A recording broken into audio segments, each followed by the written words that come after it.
Welcome everyone. I'm Paz and this is Edzy from GUNNA Down Under broadcast. If you haven't seen my channel yet, please head on over to GUNNA Down Under. Give me a subscribe, I'd appreciate it. And also a like and a comment. Kicked the channel off the other night with Arsenal v Leicester watch along with Adam and Jezza. And now tonight, just going to have a bit of a chat with my man Edzy over here. He's a Manchester United fan. Obviously, you know I'm a Gunners fan. Hence the name Gunner Down Under, because we're over here in Australia trying to give our spit on what's going down. So how do you reckon the season's gone so far? As a United fan's perspective, fucking shit. Like, what do you expect, man? Have you watched both games full, start to finish? To be honest, first game, I've seen enough at half time. Likewise for the second game, sorry. Yeah. Didn't even bother watching the second half because I've seen enough. It's just, you think improvements are there with Ten Hag, but just doesn't look like anything. What do you reckon about the situation with Cristiano Ronaldo? You can see that he's not happy there and he wants to leave. So I don't understand why they're trying to pressure him into staying. If the man's not happy, man, just let him go. Like, no player's bigger than the club, yeah. Is that your opinion? You want him gone? I'd say so, yeah. Let him go. Rebuild, bring in a new striker, a couple more players. I agree. I agree. Obviously, no player's bigger than the club, but it's kind of like, obviously they made a big investment in him. They're obviously going to have to take some kind of a loss if they are to just cut ties with him. But at the end of the day, you've got to see where he's coming from as well. Being the player he is and what he's done, you wouldn't really want to finish your career playing fucking Europa League. You know what I mean? Definitely. So, like, a player of his quality, it needs to be playing Champions League, and you can't have him handcuffed at a club that not going to be in Champions League anytime soon, to be honest. No shit.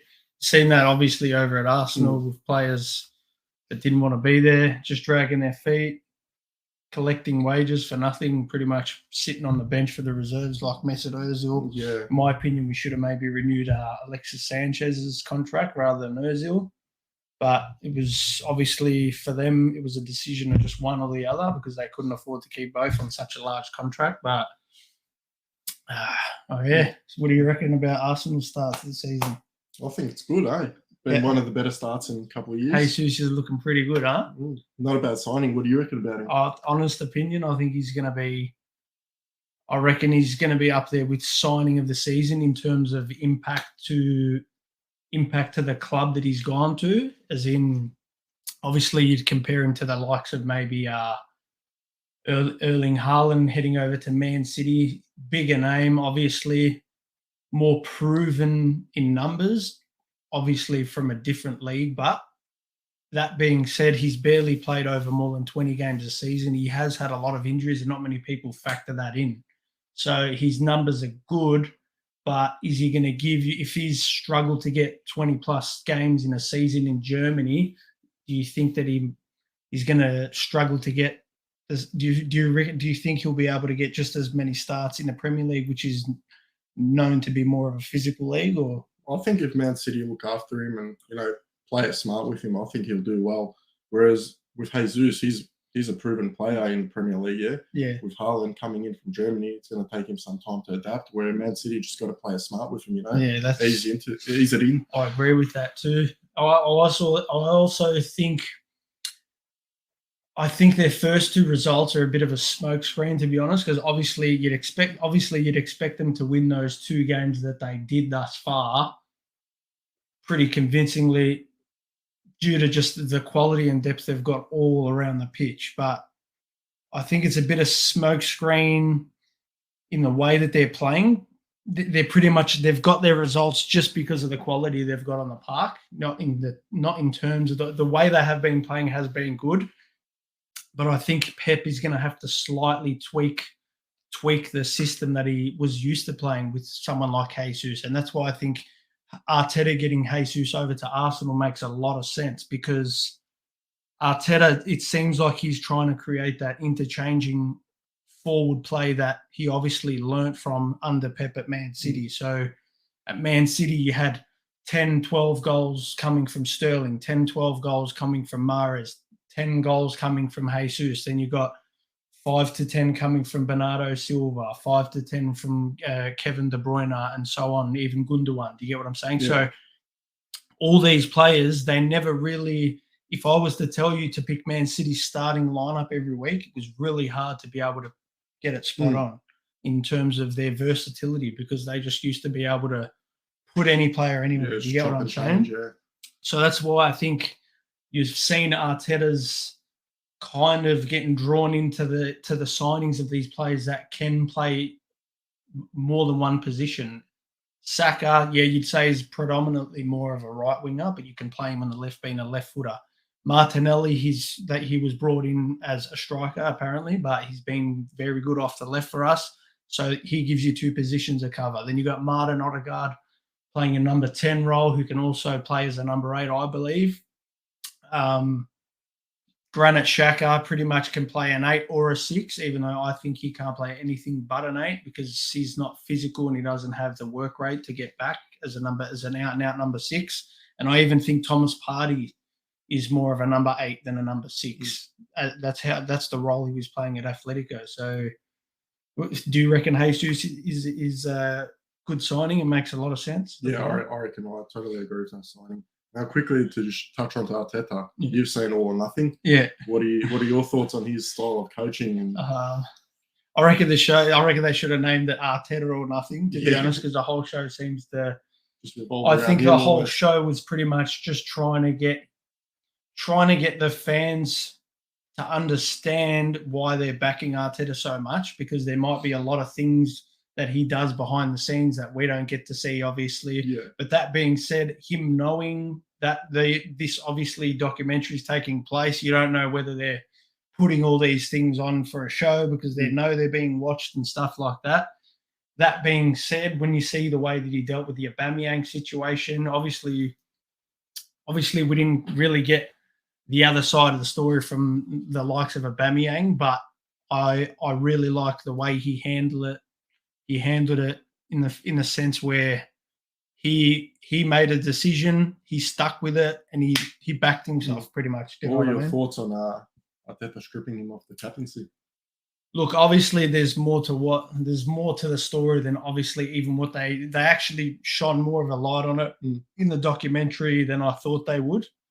But they still left a lot of question behind what he actually did to deserve getting getting that kind of treatment. Obviously, if you're a club captain, I understand that Arteta is trying to change the, what would I say? Not the backbone, but he's trying to change the club in a way where, in a positive way, that no player is bigger than one club. And for a club to work in unison, everyone needs to be working with the same system, have the same morals, the same respect, all given the same amount of intensity to their game as each other, whether you're coming off the bench, whether you're a big shot rocking up to training in a Ferrari or you're rocking up in a Daihatsu. You get what I'm trying to say? As they say, 11 players don't win you the league. Yeah, it's the whole 22 or however much in the squad, you know what I mean? Yeah, every player has its own part that they play in. So yeah, I agree with that. But yeah, I think Aubameyang came in with that kind of he did come in with that bit of what's the word I'm looking for? That that little bit of a he's the man kind of a thing. He's coming in, he wants to be the superstar. Yeah. You heard stories of him being a bit of a brat and being, a bit disruptive at Borussia Dortmund and stuff like that. So when they did first make him captain, I kind of think that they pretty much gave him the captaincy because they seen obviously his ability and what he was actually doing for us on the park. I don't believe it made sense to actually make him the captain in terms of his attitude and stuff, because he's really out there. I'm not saying he's not humble, but he kind of comes across as just a real flashy guy. You get what I'm saying? You see all these people, once they start getting these big contracts, they start dragging their feet around a little bit. They pretty much just expect things to go. I'll do what I want kind of attitude. The things aren't going their way. They're down tools, and then that starts to rub off onto these younger players that are meant to be looking up to their captain, to get them to obviously step their game up as well. But not a good example. No, so I agree with taking the captaincy away. In terms of actually them letting him go, there was a lot of people were pissed off because obviously we didn't replace him. But I actually think the January window was more about preparing us for this window because we had a lot of wages and a lot of players collecting a lot of wages, and half of them weren't even playing for us. Half of them were out on loan. Half of them weren't actually giving us the work rate on the pitch either. So, you know what I mean? When you go through Arsenal's wage book, you see players like Bukayo Saka starting week in, week out, pretty much our best player for the whole season last year. And you look at the wages he was on, he's lucky if he was getting 30 to 40,000 pounds a week.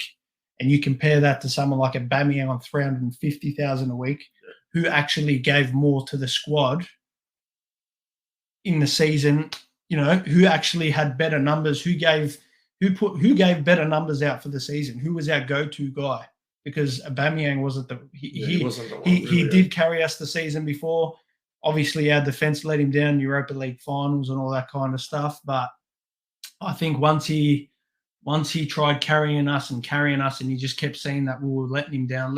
I kind of think once he did get that new pay rise and contract, he kind of just down tools a little bit and said, "Oh well, who gives a shit? I'm still getting paid every week." You know what I mean? So now you look at. This is where I think Arteta's doing good in the club, especially it's all the stuff behind the scenes. So he's kind of getting, he's trying to making everyone, he's trying to kind of getting everyone to a mutual humble level.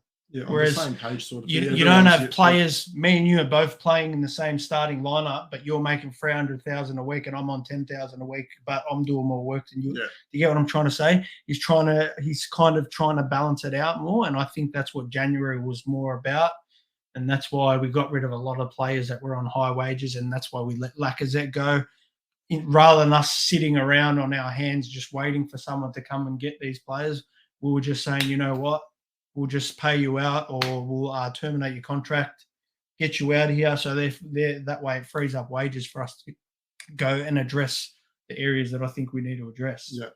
Now, that's what I think. That's what I took of the whole thing. I really think we did, like, us missing out on the Champions League was a massive, massive deal for me, because it was ours. It was theirs. It was there for the taking. Even though we didn't get that result at Tottenham, we had to go and play against the Newcastle, where sometimes when teams, we had everything to play for, but it was just a shame where we went into that game assuming that the result was just going to come to us, because it had against the last couple of games, apart from the Tottenham game, the way we played against Man United and Chelsea and West Ham and got those results, we kind of limped into that Newcastle game thinking, well, hang on, it's ours to lose. The result's going to come to us. So they pretty much, I think teams that are the biggest threat are the teams that actually have nothing to play for, because they've got no pressure on their shoulders. Yeah, no, 100%. You get what I mean? So now, that's the documentary in a whole. I'd say it gave me a lot of insight to how Arteta works with the players and stuff like that. Whether I'm Arteta in or Arteta out, it's still up in the air for me. I'm not against him completely. I like some things he's doing. Some things, I can't say there's anything that I hate that he's done or don't like that he's doing, because whether you like it or not, from when he came, we have progressed slowly. We have moved up a couple spots. We haven't made that Champions League spot yet. And I believe that this season it's crunch time now. And this year is the year where he needs to make Champions League, because now he's had the opportunity and the time to get all these players in that he's wanted. Yeah. He's had the backing from the owning, so people can't jump on the owner's shoulders. He's pretty much revamped the whole squad, and he's built the whole squad through all these youngsters he's brought up and played week in, week out to gain that experience, and he's added his few bits of quality, and I still think we need a couple more players. What do you think about Manchester United's recruitment at the moment, and why do you think they're struggling so much to get people in? The recruitment was okay, I think. Not sure if anyone can hear. Yeah. The recruitment has been average. I think they've missed out on a couple important spots. Maybe another defender, right back, a defensive mid, even a striker, and even the goalkeeper spot. I think De Gea has been unreal for us over the years. Yeah, he's saved us multiple times. Yeah. By sending Henderson out on loan, I think Henderson is the next keeper for United.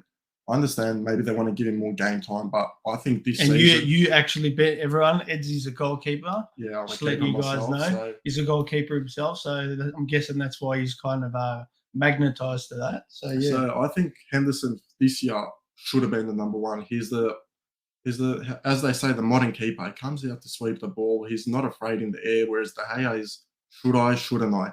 He's stuck to his line for most crosses. He's yeah. weak in the air. I think Henderson would have been the perfect keeper for this year. I actually agree. Like everyone, go back 3-4 seasons ago, De Gea was the shit, right? Everyone, oh, De Gea this. Look at this, say, getting a lot of credit. Some was due, some wasn't. You have a look at some. A lot of the time, the shot's going right at him. You expect 9 out of 10 goalkeepers, starting goalkeepers playing in the Premier League to save most of those.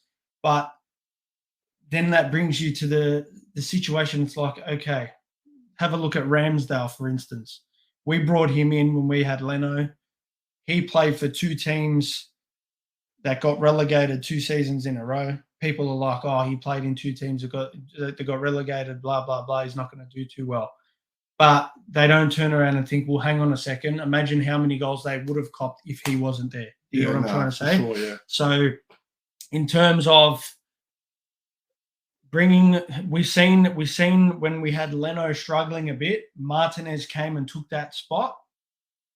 And you've shown how changing that up can shore you up in the back line. Do you get what I'm saying? Yeah. At United, it's either De Gea or nothing now, Yeah. especially now you've got rid of Henderson. It's basically Tom Heaton on the bench, yeah. And you can tell the defenders aren't confident playing the ball. And he's gone to Nottingham Forest. Yeah, Nottingham Forest. We've made a lot of signings. Yeah, unreal. Huge window from them. Pretty sure they've just signed Emmanuel Dennis. Also, Gibbs White, 44 mil, I believe. Yeah, for big money signings. And I hear that they may be going in for Hussein Aouar, which Arsenal were linked for 5.5 years nearly. But yeah, in terms of Manchester United, what areas do you think you need strengthening in? Who would you not start? Who would you start from your existing lineup at the moment? So in terms of signings that we need to bring in, definitely a defensive mid now. They want Frankie de Jong. That's been going on for so long. Get over that. Bring in maybe a Ruben Neves. Casemiro's being linked, but I don't know. I'd say just go for Ruben Neves. We had a chance to sign Benjamin Sesko, I think, from Red Bull. Leipzig. Yeah. We had a chance to bring him in, but I think he's gone to another Red Bull team. One? Red Bull Salzburg, maybe. Yeah, I think to them, or vice versa, whatever. I'm more of a V man, but yeah. Yeah, so we missed out on him. But I think they had a decent pre-season, but I still think we need to ship out Wan-Bissaka and bring in another right back to kind of challenge him. Yeah. In terms of who I'd keep in the starting lineup, probably almost everyone besides McTominay and Maguire. Fred has been an improvement somewhat. Martial's out injured, but he had a decent preseason also. Yeah, if you were to give me from the players you have on in your squad list right now, what would be your starting lineup at Manchester United, including Cristiano Ronaldo? So what would be your starting lineup? It'll have to be De Gea in goal, Dalot right back, probably Varane or maybe Lindelof or Bailly have to be the centre back pairing. I'd play. You wouldn't have Lisandro Martinez? No, I'd play him as a 6, to be honest. Yeah. Malacia left back. So I'd have Martinez. I'd probably have Fred, Bruno Fernandes as the 3 midfield. Yeah. I'd have Sancho on the wing with Rashford and Ronaldo up front. Maybe when Martial comes back from injury, I'd play him up top and maybe Ronaldo on the wing. But although he's not much of a winger these days, I'd probably just interchange them, Martial and Ronaldo. Yeah. Yeah, I'd say they'll be probably the strongest lineup. And from that lineup, who would you bring in, if anyone? Obviously making sense. Someone who's players that are gettable. Who would you bring into that lineup, and who would you obviously swap them with? I'd bring in Ruben Neves, take out Fred. Yeah. But I don't understand why Van der Beek isn't getting a gig, yeah? Yeah. I see potential in Van der Beek. Yeah. But I just don't understand what coaches see. Especially now Ten Hag's got him back. You'd think he used to coach him at Ajax. So. I just don't.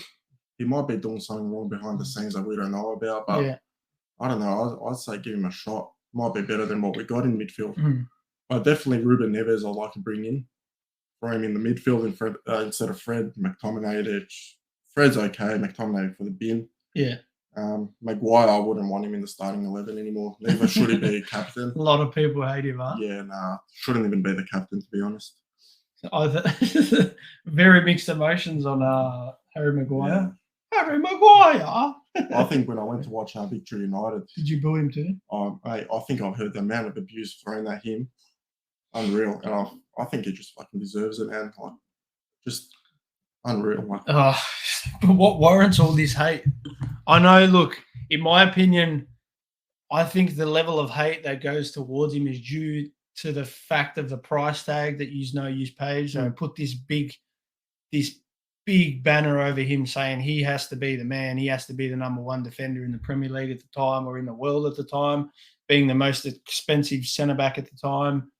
I think they've a lot of times United have brought players in under that banner, and you've seen it pretty much be too much of a burden on their shoulders. Yeah, they just can't handle it. You look at when you brought Anthony Martial in straight away, everyone's dubbing him the next Thierry Henry and all this. You think about this little kid coming in, here and around, everyone saying he's going to be the next Thierry Henry and all this and that. But you even look at Pogba. We brought him back for big money, yeah? Yeah. He didn't really do that much. He had his games every now and then, but... Yeah. But even if you look at Memphis Depay, you brought him in, Di Maria, right? Then you brought these players in, they failed, right? So this is the club. United brought these players in with these big egos, hyped them up, these big names. They've come in, they got a game or two, they didn't hit the ground running. Straight away, they're second and third choice. Now, then what happens when that happens is you've got Memphis Depay, who was a quality player, Di Maria, who was a quality player coming in. They're thinking in their head, hang on a second, I know my level, I know what I'm capable of. Now you're pushing me second or third choice back. Now you're making me doubt my ability. So when I do come on for that 10, 15, 20 minutes, instead of doing what I do best and what makes me as good as I am, I'm kind of trying to overdo things. And when you try to overdo things, you get found out. You get what I'm trying to say? Yeah. Rather than get the ball and play a simple ball, you're getting someone who's trying to dribble someone instead of just playing the simple thing. They'll turn the ball over and then it ends up making them look worse. Do you get what I'm saying? With them kind of signings, I think it falls back on backroom staff here, the scouting department, all that. Why are these smaller clubs scouting these unknown talents that become absolute machines? Whereas United, they just go for the big names, so to speak, but they're the wrong signings for what we need, Absolutely wrong signings. The scouting department needs to actually pull their heads in, or we change up the scouting department, bring in new scouts that fit at the moment Ten Hag's what he wants, his style of play. I think it's happened. I think that kind of started where United's always been the team, right? Post Fergie, United became that team that club where doesn't work. Next season, complete revamp of the squad. Throw 100 million, throw 150 million. Bring in the best striker, the best midfielder, the best defender at the time in the world. And no one would compete with them. Everyone would love. United was always an attractive club, always in the Champions League.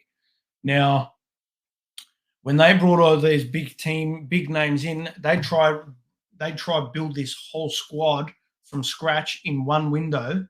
Then when that squad didn't gel right from the start and they started to see cracks here and cracks there, all of a sudden they just want to restart the whole thing again. Yeah. So therefore you get one season. If you look at Arsenal and what Arteta's done, say in the last couple of years, once we've moved on a few of those big names, we had no choice but to bring in these young players. So these young players learnt to play together. They built that chemistry to play with each other a lot, playing the same system under the same manager because we didn't have as much money to go out and do that. So when you've got a young group of players that are gaining experience at an age where not many players get that much, a player like Bukayo Saka, Martinelli, the age of 19, 20, 21, Emile Smith-Rowe getting re-signed, giving him the number 10. If you've got a core like that already has that medium amount of experience on a level like that, and then you start adding quality, then you'll see more out of those players. Yeah. Where I think is what United tried to do was pretty much throw a lot of money at the team, rebuild the whole thing. When it doesn't start, just scrap the manager, scrap half the players, and bring in some new ones the next season. Yeah, it's just a constant cycle. They'd never allow that process to play out for as long. I was actually surprised that Ole Gunnar Solskjaer stayed in for as long as he did. That being said, I don't think he did that bad. I think he actually succeeded in getting more out of the youngsters that United do have. Yeah. So it doesn't make sense that 1 year Rashford's the man, he's going to be the next big thing. Then next season, Ibrahimovic is coming in and he's not getting a gig all of a sudden. You should be playing them alongside each other, trying to integrate them into the squad to try and contribute to each other's abilities. Do you get what I'm trying to say? Yeah. If Rashford is your main man and he's a player for the future, you bring someone like Ibrahimovic in, you want Ibrahimovic to rub off onto a player like Rashford and give him the knowledge and the ability, the sense of movement or the goal sense, whatever you want to call it, to be able to mold his game towards a winner, because Ibrahimovic is a known winner. He's won everything there is to win. Yeah. Apart from obviously a World Cup, right? So, what else can we have a talk about? What are your predictions for United Liverpool? For United versus Liverpool? I don't know. It's a hard one, to be honest. Based on your last two results, look, it's an easy one, but it's a hard one to kind of put into words how much Liverpool are going to slap past us. That's the thing, but I don't know. That Liverpool's lost, obviously, Nunes now. He's out for 3 weeks minimum, straight red. You've got Ronaldo. Obviously, it seems like he's sticking around. And if he's not going to stick around, I do believe he does need to at least up his work rate on the pitch. Yeah. So someone does say, look, you know what? He still does have something to give, obviously. But this is the kind of game I'll see United kind of stepping up. Like, look, we lost 2 games. This is the game we actually need to step up and fucking play, yeah? And what bigger game than Liverpool? One of our biggest rivals, yeah. So I understand exactly where you're coming from, but then again, that's where I think that could be a main danger. Where is the game at Old Trafford? have a look. Are they playing at Old Trafford? I think that might be, to be honest. Yeah, Old Trafford. Old Trafford. Wow. If Liverpool were to come there and give you a hiding, there would be an uproar. Apparently, there are people talking about doing a walkout or something. Yeah, the stadium or whatever. In my opinion, look, if, like you said, if United do decide to just come out and say, well, this is it, it's all enough for now, we've been battered the last 2 games. Look, honest opinion, if Brentford can put 4 past yous like that, then you'd say Liverpool could put 5, 6 past yous. That being said, also what could attribute to that is United coming out thinking, hang on, yeah, we can play freely, we can play openly, we're going to go at Liverpool, we need to put on a show for the fans. That might leave you a bit more vulnerable as well. The players are scared. There's no confidence. Like, play, man, brother, we're fucking last. Yeah.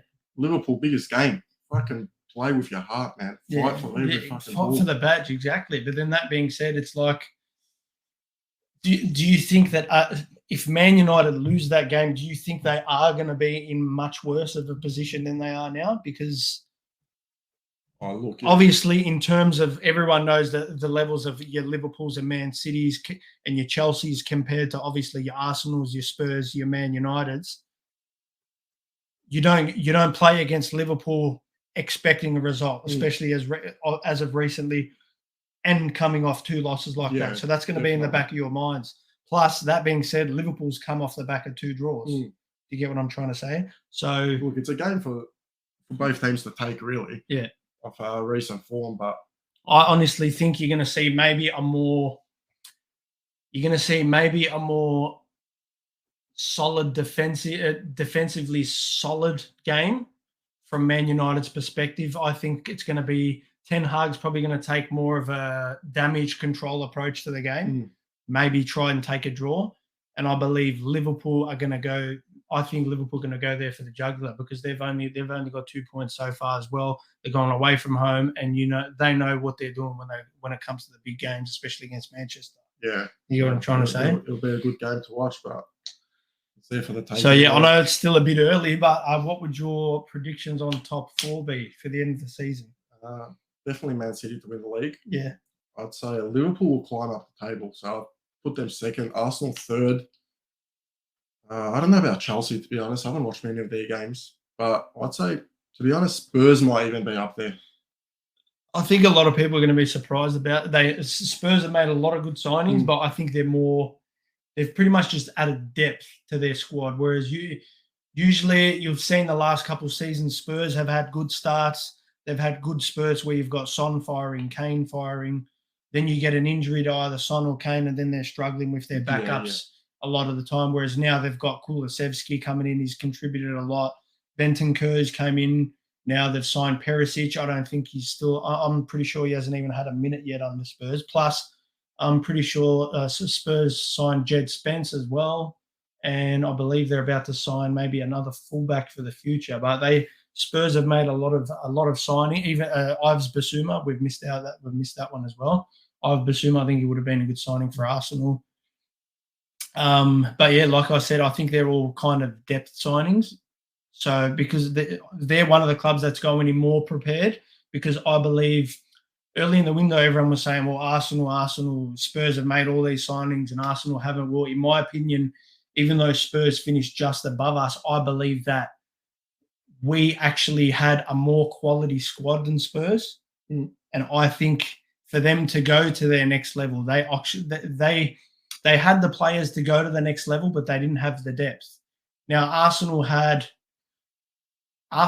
players in our main lineup that shouldn't really even be in our depth. So I kind of think we exceeded expectations from the start of the season based on the team I knew we had. I didn't think that we'd make top four. Yeah. And knowing that we came this close to even getting top four, I think it was it was above my expectations. So that's where I think I wouldn't have expected Spurs to get in the top four. So I think what I'm trying to say is I think Arsenal reached above expectations. Therefore, I knew we just needed those few more key players to come into that starting lineup in order to kind of solidify that challenge in the top three. Do you get what I'm saying? Yeah. Whereas I think Spurs either had a fully stretched out main lineup, killing it, pumping in goals every week, or they got a second tier team playing against them. They're taking draws and copping losses. Do you get what I'm trying to say? So my opinion, I'm going to go top four. I'm going to have to say, I think Man City's obviously going to win the league. I'm actually going to say it's going to be a hard one at the moment. It's still very early to say, but I think Liverpool's not going to get. I think maybe Chelsea's going to get second. You think? I think because I think Chelsea still have maybe one or two big signings up their sleeve because they still need a striker.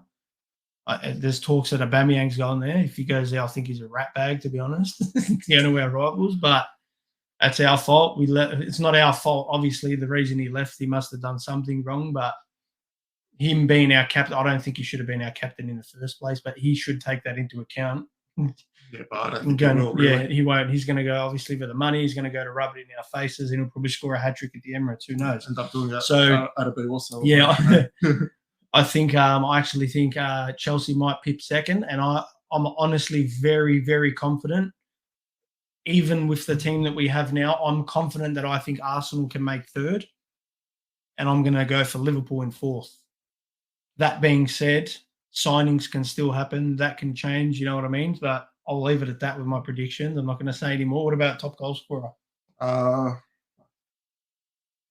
Be between Haaland and Harry Kane, possibly. Yeah. I'd say so, yeah. Yeah? Yeah, I think obviously your Haaland, if he stays fit, like you said, first game he gets 2 goals, second game they win 4-0, he doesn't get 4 or 5. Doesn't get a sniff. So you get what I'm saying? You get, even if you look at when Gabriel Jesus was at City, everyone's like, oh, he got 8 goals, 8 assists, whatever. But if you look, he got 4 goals in one game, 3 goals, you know what I'm saying? So Haaland can go get 2 goals in one game and not score for 3-4 games. But if he's only getting that 20 games a season like he was getting due to injury or fitness, like he was struggling at Borussia Dortmund, he might. I honestly think Haaland will struggle to get 20 in his first season. And I'm actually confident. I reckon Jesus is going to get 12 plus minimum. Yeah, you'd expect that. Based on how he's fit into the team and how, for me, he's pretty much at the start I wasn't really with, but now I kind of see what Arteta's doing. So I like to compare him to how we used to play with. We used to play with Lacazette up top, Aubameyang on the flank, and they'd complement each other because Lacazette would draw the defense up, and that gives Aubameyang the space to get in behind. We play the balls over the top or whatever. Aubameyang, how many times, especially through our FA Cup run, we played that ball over the top. David Luiz or whoever it was in the centre, playing that ball over the top in the channel. Aubameyang cutting in on off the left, tucking it away. Do you get what I'm saying? Majority of the times Aubameyang played well was when Lacazette was on the pitch. So Lacazette wouldn't be getting the goals, Aubameyang would. Then when Aubameyang wasn't firing, we relied on Lacazette, but we had already instilled that style of play to bring our wingers into the game. So Lacazette continued to do that role, and that's why you're seeing Saka, Martinelli, and Smith Rowe getting more of the goals, and Lacazette wasn't. But now what you see is, because Lacazette was used to coming in, playing the bounce, then turning, linking the play, right? What you see from Gabriel Jesus now, it's like he's doing two roles. You'll see from start of preseason up until now, even after the last two games in the season, 2 or 3 of his goals have come from him coming out, playing the bounce, whether it's on the channel or on the edge of the box, playing the bounce, then having the pace to turn around and get back onto the spearhead of the attack and get on the end of things. Yeah. You've seen 2 or 3 goals I've seen, especially the other night, the one in the box and then the other one on the back post. But through preseason, I've seen he come out into Martinelli's area, play the ball. He gave it to Xhaka, then he'd get back into the box. Xhaka cut it back and he taps it in. Do you get what I'm saying? So I think he's kind of, that's where he complements our attack well. But I still think Arsenal need to strengthen. I think we need, I think we're going to see a better Granit Xhaka now, because the way Zinchenko is playing inverted off the left, he likes, when we attack, if you see him when we played, Kieran Tierney. Yeah. Kieran Tierney was more of an overlapping player who gets the ball in the box, like your Alexander-Arnold, your Robertson, right? So what used to happen then was Kieran Tierney would overlap your Martinelli, therefore taking Martinelli out of the game, and Kieran Tierney was whipping the ball in the box. So Martinelli's out of play. Now what happens is when Zinchenko inverts, he inverts into that Xhaka's role on the left side at 8, and it gives Xhaka and Odegaard in order to play in front of Thomas Partey, right?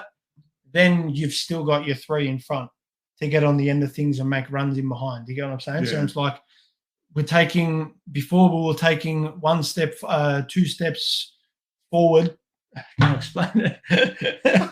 We'll take it 1 step forward, 2 steps back. Do you get what I'm saying? So by Kieran Tierney, yes, he's exploiting defenders, getting the ball in the box, but we've got Lacazette, who's 3 foot nothing. He's not going to win no headers. Yeah.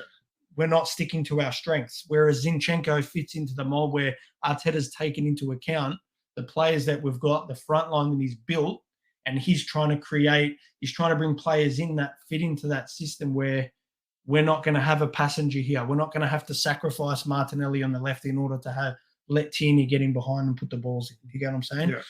We're going to sacrifice our left back to enable our whole front 3 to be dangerous. Do you get what I'm trying to say? I've got a question. Yeah. What do you think about Newcastle's transfer activity? Newcastle's Did you expect more from it? I did, to be honest. Yeah, There's a lot same. of talk. There was a lot of talk about their transfers. Who've they brought in? Let's have a look. I don't know, but I was expecting much more with the money they got injected with. They might still bring someone in. You never know. Let's have a look. I was expecting much more from there. Transfers. They brought Sven Botman in, centre-back from Lille in France. Nick Pope from Burnley. Matt Targett from Aston Villa. He was already, I'm pretty sure he was on loan, and then they signed him on a permanent deal. Bruno Guimaraes, I think, yeah, I think Arsenal missed out on him. He would have fit perfect into that role. And when Newcastle played Arsenal and pipped it, of course, it was him to be on the score sheet against us. But yeah, who else? I think, in my opinion, I think Arsenal.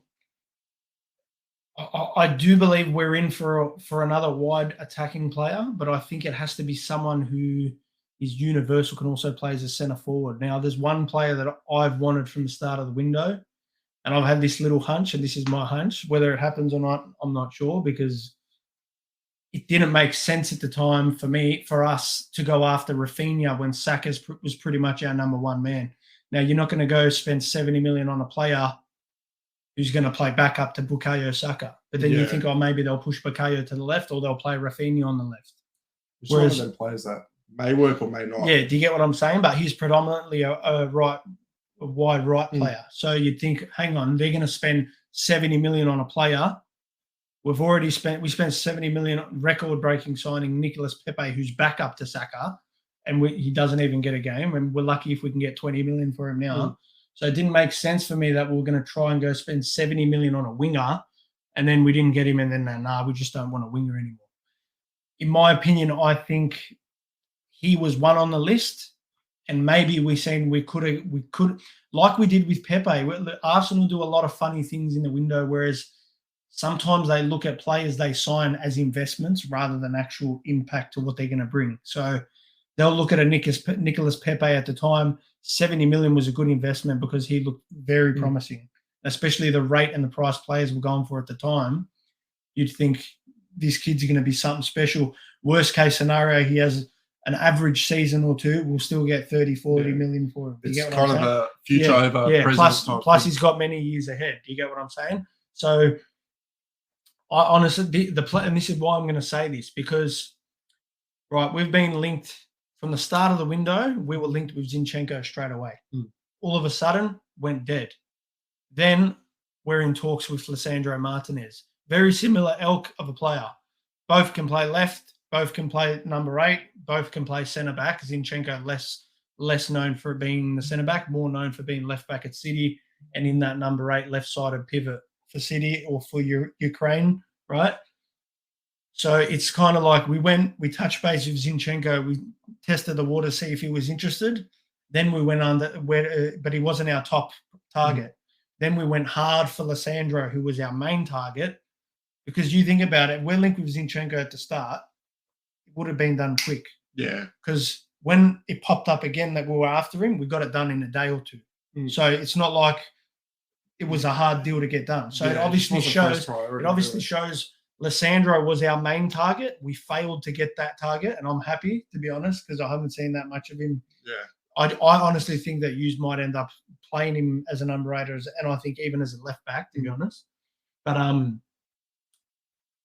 I think we've gone for Lisandro. Zinchenko's been the fullback. Lisandro fell through because United came through. Ten Hag obviously sold him hopes and dreams.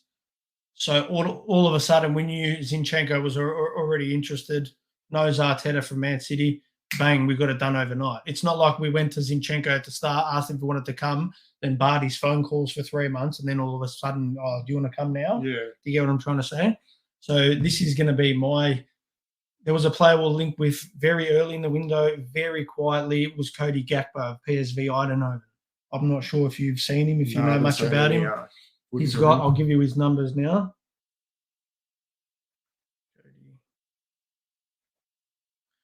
Cody Gakpo, right, last season. 22 starts, 12 goals, 13 assists as a left winger, and that's just in the league, right? 6'2", very physical, very powerful, right? Cuts in off the left side. Like I said, I think he's Saka's a left-footed right winger. Is Martinelli left-footed? Let's have a look. I'm pretty sure. No, I'm pretty sure he's right-footed, to be honest. He is right-footed. So there you go. That fits the system. Now, if you think the system we're playing, you've got Saka left-footed right winger, Martinelli right-footed left winger. Now, the Rafinha didn't make sense for me. So Cody Gakpo, right-footed left winger, in my opinion, yes, Martinelli is a very good player, very promising, but I think he needs that player in front of him to get more out of him. But obviously, to add, we need that player that's going to get more out of Martinelli and maybe take that spot off him for him to earn it back, because he still is very young. And I think his numbers, he's a very, very exciting, promising talent. And I think he's going to be he's going to be one of the best players one day, right? So I'm not saying to push him out of the squad, but I'm trying to say we need more numbers from him. So whether it takes another player bringing in front of him, because behind him we've got Emil Smith-Rowe, who I don't really prefer as a left winger. I prefer him more as a backup number 10 behind Odegaard. But now we've got that Fabio Vieira that we signed. So this Cody Gakpo makes sense to me because we went very quiet on him early in the window and it went away. Then we went for Rafinha hard, 72 million. Then couldn't get Rafinha. Who are we going to go for? We're going to go back to maybe one of our other targets who wasn't our top target. Do you know what I'm trying to say? And which I think makes more sense because I think we needed more of a replacement for a Martinelli than we did for Saka, right? So I think we're going to go for Cody, and I think maybe the reason it hasn't been done yet is like everyone's already reported and said, PSV Eindhoven are still in playoff games for the Champions League. Now they drew 2-2 away at Rangers the other day. If they qualify for the Champions League and he wants to stay anyway, then he's going to stay anyway. But what if they don't qualify? Then Cody Gakpo is going to play Europa League anyway. Maybe it will be appealing for him to come to Arsenal. Either way, it's not going to make sense for PSV Eindhoven to let him leave before they finish that game and know whether they're in Champions League or not. Do you get what I'm trying to say? So that's one player I want, Cody Gakpo for the left wing. Another player, I think, same thing with the Tielemans. I think there has to be another midfielder we're linked with above Yuri Tielemans that has been kept very, very quiet. Because your Tielemans, like your Zinchenko, like your Cody Gakpo, talk from the start of the window. So much talk, so cheap, easy to buy, a year on his contract left. Why haven't we got it done? Yeah, I've seen either we're not in for him at all. Why haven't we got him done? In my opinion, we've touched base with him like we have Zinchenko and the others, but we have a bigger target. And I think that target may be a bigger profile of a target to play in that number 8 or that number 6 role, right? And I think we're waiting to see what happens with that to then go back to Tielemans last minute and say, look, because if you're Tielemans and I come to you and I say, look, do you want to come to Arsenal? And you're like, yeah, I'm keen. And we're like, all right, we'll get back to you. And I go and announce all over, the rumor gets out everywhere that I'm looking for another midfielder first. And if I don't get them, then I'll come get you. You're going to say, get fucked. I'm not coming. You don't want me as a first choice. I don't want to come there. Do you get what I'm saying? So maybe that's why it makes sense. I think Arsenal is keeping this player that they're trying to get in the midfield so quiet. So then if it does fall through, they can go to Tielemans and say, well, hang on. You were our number 1 target all along. We were just waiting to sell some more players in order to have some money. Do you get what I'm saying? Yeah, no, so there's numerous players that I'd put in that position, that number 8. I think that Fabio Vieira can play that number 8 role. I seen his under-21s performance the other day. It looks like Arteta's been playing him on the right wide side. So that comes in. We signed him before. We were linked with Rafinha. So that doesn't make sense as well. Maybe he's a backup to Saka. But we've seen he can play number 10. Like I said, we've got versatile. He can play number 10. He can play left. He can play right. But it's good to have a versatility player. That's right. We're trying to sign all these versatile players. So now I think there's probably 2 players. I'd love 2 midfielders. That being said, a fit Thomas Partey starts for me no matter what. That being said, I don't think we're going to keep the fit Thomas Partey the whole season, right? So if I was to sign a 6 and I was to sign an 8, if I was to go for an 8, one player I'd go for, it would probably have to be Serge Milinkovic-Savic from Lazio. Yeah, machine. Unbelievable player. Great numbers last year as a number 8. Can get forward a lot, has an eye for a pass, has a work rate, and he just has that bastard about him to just command and he's a destroyer with an eye for a forward pass. Yeah, that's what you need. Yeah. So in my opinion, we need someone that's going to just be their main role to break up play, and someone who's going to be that link between the player breaking up play to transition that ball forward to our attacking players. So Thomas Partey, in my opinion, should be that number 8, not the number 6. So I think that's what's pissed me off about Xhaka. A lot of the time, Xhaka's cop stick, but he's been played a lot of the time as a more defensive player, which he is not. So he's been put in positions and he's made a lot of mistakes in those areas because it's not the type of player he was, especially from Borussia Mönchengladbach. You get what I'm saying? So I think it makes more sense to play Partey in that 8 and maybe get that destroyer player. Mm. There's one player that I'd love to get, and he plays for PSV too, Ibrahim Sangare. Yeah. Absolute beast. Destroyer, he's just got that physical presence. He's got the height, eye for a pass as well. I think it's that final link to our backbone that we need is just that presence in the midfield, because we're building this young, half experienced, half inexperienced team. We need to we've added the backbone with the Saliba with a brilliant impact straight away. Your Gabriel Magalhaes, right? We've been pushed Ben White out to the right. Not my main choice for a right back, but he has been doing all right. Zinchenko with cover for Tierney, or whichever way you put it. I think our back line is very, very solid, and I think the final missing piece to the backbone of the team is that if I was to either get a main CDM destroyer or a number 8, I'd pick a CDM destroyer, because I believe Xhaka or Partey can both either play that number 8. You get what I'm trying to say? I agree, man. Who's a couple players that a couple more players that you take at United? If Ronaldo was to leave, would you look to sign another striker? Yeah, definitely. I'm not sure who would fit Ten Hag's system. I know he was after Anthony, but I think he's more of a winger from Ajax. Right winger, I think. Yeah, I'm not sure who else Ten Hag would kind of bring in. Every player we've linked with. You were linked with that Skamaka, but then West Ham went and signed him. Yeah, everyone we're linked with just signs elsewhere. I don't know. It's kind of like that United's lost that pull a little bit for some reason. We haven't had Champions League football, and when we do get knocked down, we don't qualify for the following season. So it's hit and miss for a player to come. They want to play consistent Champions League football, no Europa League. Yeah. So I kind of understand where players are coming from. Yeah. It's going to be difficult to rebuild, but obviously it takes time. Yeah, no rebuilds overnight. Yeah, that's right. You look at Liverpool's rebuild over the years. Yeah, that's right. So, but that being said, it all comes down to recruitment as well. You need to recruit the right players. Pogba, he's got him in twice, got rid of him twice. For free. Juventus bought him, sold him for 100 million, got him back for free. Do you get what I'm saying? So Juventus are just crazy in the transfer market. The amount of players they get on free transfers, it's an absolute joke. Very, very smart club. Now, if for me, Manchester, if I was to pick one player for each position, you just need a striker, a player. Who could you go for a forward?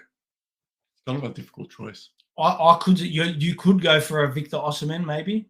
I think Martial's got a lot to give, but that being said, you can't just rely on him.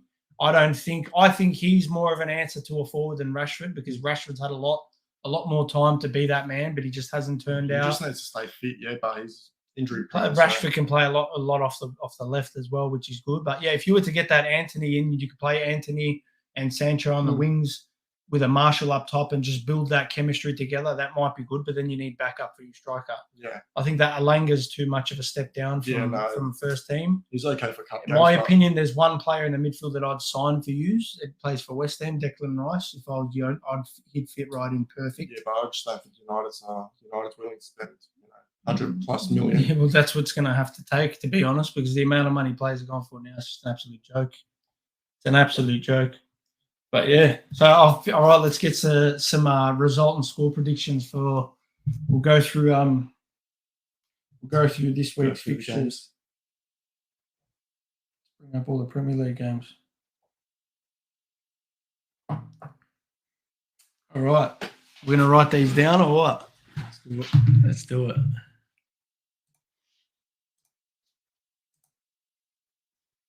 Okay. Fixtures. All right, we've got Tottenham at home to Wolves. I'll say Tottenham 2-1. These things, we're just going to have to say it on here. All right, let's go. We'll write it in your phone. You ready?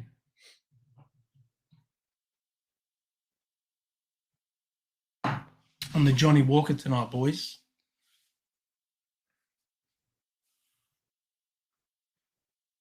I'm going with 2-1. You're going with 2-1 Tottenham?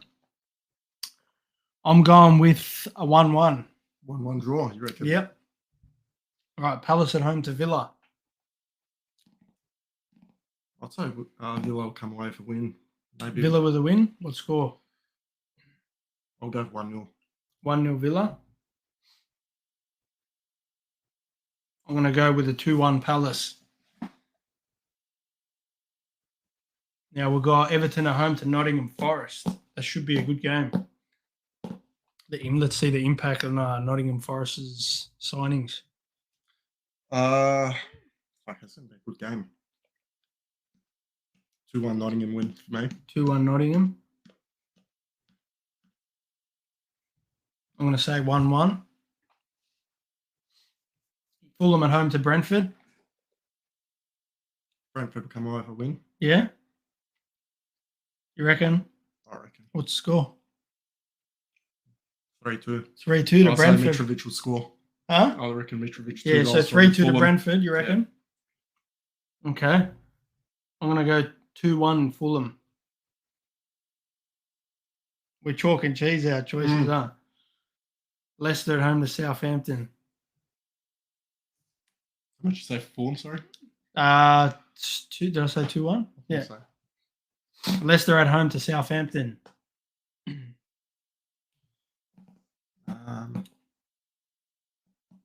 Leicester 2-0. Leicester 2-0. I'm gonna match that. Leicester 2-0, I reckon, as well.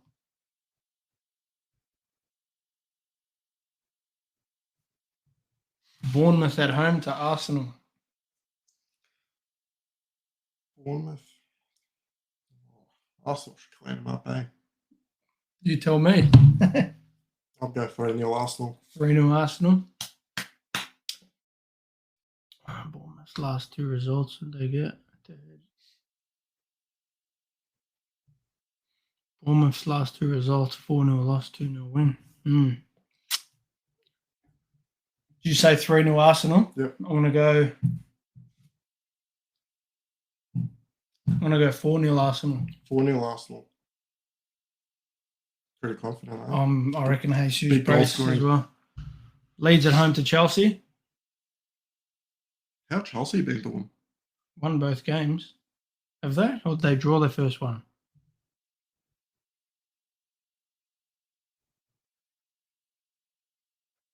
They drew to Spurs the other day, that's right, 2-2. That last minute fucking equaliser from Harry Kane. And then they beat Everton 1-0. I'd say I'll go for another 2-1 for Chelsea. 2-1 Chelsea. I'll say 2-0 Chelsea.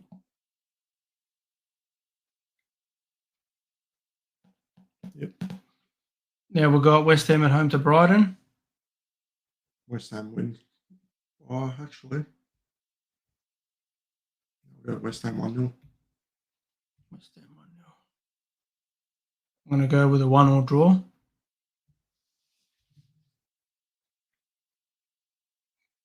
Yep.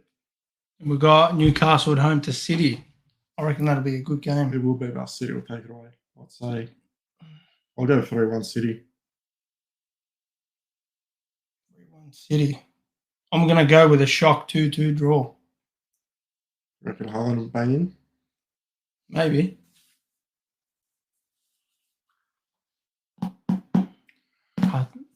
The big one, boys. Manchester United versus Liverpool FC at the Old Trafford. Yeah, I'd say Liverpool 3-1, to be honest. I don't see United winning. It'll be a tough game. I think they will step it up, but I don't see them coming down on top. You ready for this? I'm making a big call here. Getting the asthma pump ready for this one. I'm going to go 5-0 Liverpool. Fuck. I don't think United's even going to get a sniff. Yeah. I think once Liverpool bang in that first goal, it'll just all crumble for him. I think, I'm not sure if Jota back for me. Was he injured? Who they're going to slide in for Nunez?